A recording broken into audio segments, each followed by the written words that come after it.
Fala galera, tudo bem? Meu nome é Lucas Eusébio, esse é o canal SL e tá começando mais um Jurídico o quê?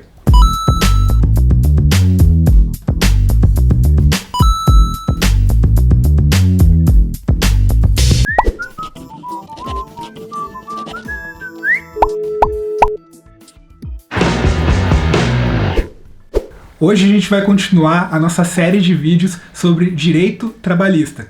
Então é o direito focado na parte empresarial trabalhista. Hoje nós vamos falar sobre a prevalência da lei dos acordos e convenções coletivas do trabalho. Primeiro, pessoal, é importante a gente explicar a diferença entre acordo e a convenção coletiva de trabalho.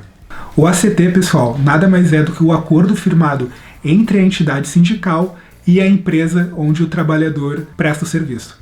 A Convenção Coletiva de Trabalho, a CCT, é um acordo firmado entre dois sindicatos, ou seja, é aquele acordo onde eu vou ter de um lado o sindicato patronal e o sindicato do trabalhador.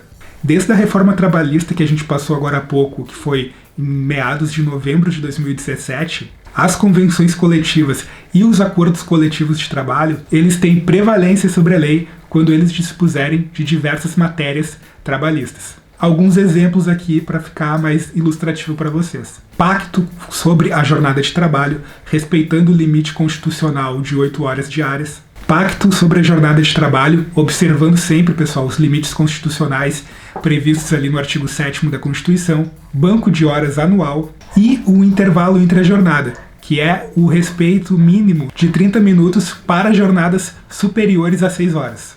Planos de cargos, funções e salários compatíveis com a condição pessoal do empregado, bem como a identificação dos cargos que se enquadram em função de confiança. Teletrabalho, regime de sobreaviso e trabalho intermitente, remuneração por produtividade, inclusive as gorjetas recebidas por esse empregado. Então, se você não dá gorjeta, por favor, faça isso. E remuneração por desempenho individual. Continuando os tópicos que a gente pode prever. A modalidade de registro de jornada de trabalho, enquadramentos do grau de insalubridade, a prorrogação de jornada em ambientes insalubres sem a devida autorização prévia das autoridades competentes do Ministério do Trabalho, prêmios de incentivo em bens ou serviços, eventualmente concedidos em programas de incentivo, e o PPR, que é a participação nos lucros do resultado da empresa. Frisa-se, pessoal, esses são apenas alguns exemplos dos que podem conter na Convenção do Acordo Coletivo de Trabalho. Agora, pessoal, a gente vai falar sobre proibições. A legislação também elencou que constituem objeto ilícito de convenção coletiva de trabalho ou acordo coletivo de trabalho exclusivamente a supressão ou a redução dos seguintes direitos. Por exemplo, normas de identificação pessoal, inclusive na CTPS, que é a Carteira de Trabalho e Previdência Social, valor dos depósitos mensais ou indenizações rescisórias do Fundo de Garantia e Tempo de Serviço, que é o FGTS, o salário mínimo, o valor nominal do 13º, a remuneração do trabalho noturno superior ao diurno, a proteção do salário na forma da lei, constituindo crime a sua retenção dolosa, o salário família, o repouso semanal remunerado, a remuneração do serviço extraordinário, que deve ser superior no mínimo 50% sobre o valor da hora normal, o número de dias de férias devido ao empregado,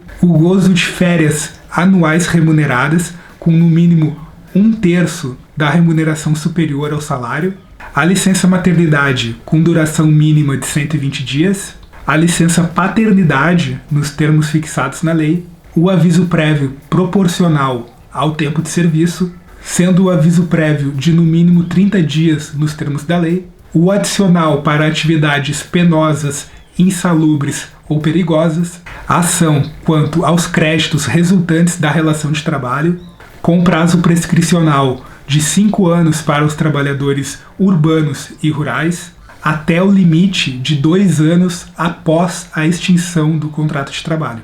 A proibição de trabalho noturno, insalubre ou perigoso para menores de 18 anos e de qualquer espécie de trabalho para menores de 16 anos, salvo, pessoal, na condição de aprendiz a partir dos seus 14 anos. A liberdade de associação profissional ou sindical, que é um direito constitucional, inclusive o direito de não sofrer, sem sua prévia e expressa anuência, qualquer cobrança ou desconto salarial estabelecidos em convenções coletivas ou acordos coletivos de trabalho, e tributos e outros créditos de terceiros. O rol completo de proibições, pessoal, ele está previsto no artigo 611, a linha B da CLT. Então, pessoal, tudo que não é vedado pode ser disposto na ACT ou na CCT. Vejamos então alguns exemplos reais que a gente preparou para vocês. Estabilidade pré-aposentadoria, prazo superior a 120 dias de estabilidade para a gestante, valores de vale alimentação, que muitas pessoas, pessoal, acham que é devido por força de lei, assim como o vale transporte, mas na verdade, muitas vezes ele é proveniente de uma convenção ou um acordo coletivo de trabalho. Auxílio creche, seguro de vida e o custeamento de plano de saúde. Então, pessoal, estes são alguns conceitos básicos relativos às convenções e os acordos coletivos de trabalho. Sendo imprescindível, pessoal, que a empresa ela busque o auxílio de um advogado quando da contratação de funcionários ou ainda para a realização de auditorias internas, a fim de verificar se a empresa está de fato cumprindo com as disposições coletivas, tendo em vista o alto risco de ajuizamento de ações trabalhistas, cobrando, pessoal, os direitos previstos nas convenções, muitas vezes acompanhados de multas por descumprimento. Então, pessoal, este foi mais um vídeo do canal SL tratando sobre o direito do trabalho focado na parte empresarial. Se você gostou desse vídeo, deixa o seu curtir, se inscreve no canal, não deixe de acompanhar o escritório no Instagram, no Facebook, no LinkedIn e também acessa o Startup Life, nosso portal de notícias independentes, que é mantido pelo Silva Lopes Advogados, onde a gente traz diversas notícias do ecossistema, tanto nacional como global, de inovação e tecnologia. Então assista o nosso próximo vídeo e até a próxima!